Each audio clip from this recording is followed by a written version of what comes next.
How about the cutting angle between two straight lines? This is actually not too difficult. The principle is like this. As you can see it, you have two straight lines, in this case G and H. You want to calculate this alpha, actually it's called the cutting angle. And the way how to do that with vectors is you just apply a formula. You just put in your values from those definitions you have for G and H, right? And then you end up with the angle. So it's not too difficult. You just need to know the formula and then you got it. I'll show you an example in the following clip. How to calculate the cutting angle between two straight lines. This works the following. So we just calculated an example with two straight lines. So one I call G, which is 1, 5, 7 support. This is a support vector, plus U times minus 2, 7 minus 2, and this is the directional vector, and I call it U, and I'm going to need that later. Then second straight line I call H, which is 1, 2 minus 8, plus V times minus 1, 3, 1. And I'm going to call that this direction vector V. And please note that U and V are not vectors but element R, so just some sort of numbers. And usually you should, it depends. If you see this kind of exercise in an exam and maybe with a note that says you can assume that G and H intersect, then you don't have to do that. But here I'm just going to write assumption. Usually for this kind of exercise you should check it or you should know it, either way. G and H intersect, but you can also test it quite quickly, or you can ask also your teacher or professor, can I assume that G and H intersect or not? Do I have to prove that? If you have to prove that, then watch my other video on that. It's actually not too difficult. You just equate both straight lines, but I don't want to show that in this video. And the way how to calculate the cutting angle is you have to apply a formula which you should know by heart, at least for the exam. So it is cosine of alpha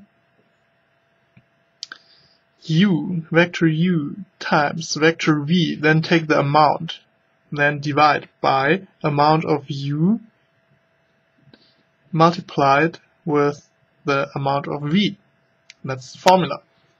Then you just have to insert the vectors U and V, then you end up with something, then you take the cosine inverse, the inverse cosine, then you end up with the cutting angle, which is alpha in this case. So I'm going just to show you quickly how to calculate that. So you take the components U1 V1 plus U2 V2 plus U3 V3, take the amount. Then U1 squared plus U2 squared plus U3 squared, take the square root, times V1 squared plus V2 squared plus V3 squared, then also take the square root.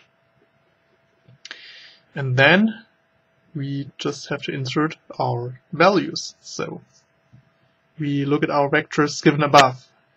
U1 times V1 is 2. U2 times V2 is 21 plus 21. U3 times V3 is minus 2. Then take the amount. Then U1 squared is 4 plus U2 squared is 49 plus U3 squared is also 4. Take the square root times V1 squared is 1 plus V2 squared is 9 plus V3 squared is also 1. Then take the square root, and then you see here we have 21 and here we just put it into our calculator, and we end up with the following result. So we have square root of 4 plus 49 also plus 4 times square root of this 11. So 25 something and 25.04, 25.04. I just write it, but it's not very accurate. But we use the results of the calculator. So we say 21 divided by the value we just got. Then we end up with this 3.84. And now we want to know alpha. So we say cosine of alpha is 0.84. Now we take the inverse cosine, and then we know alpha. So alpha is the inverse cosine of 0.84, and then we get a result. Shift cosine, and then we see, oh my goodness, this is not really a degree angle, since you probably can't see it, but here you see this is a R. The letter R says radian. So what we here have as a result is a degree, not degree, it is an angle in radian, in the radian measure.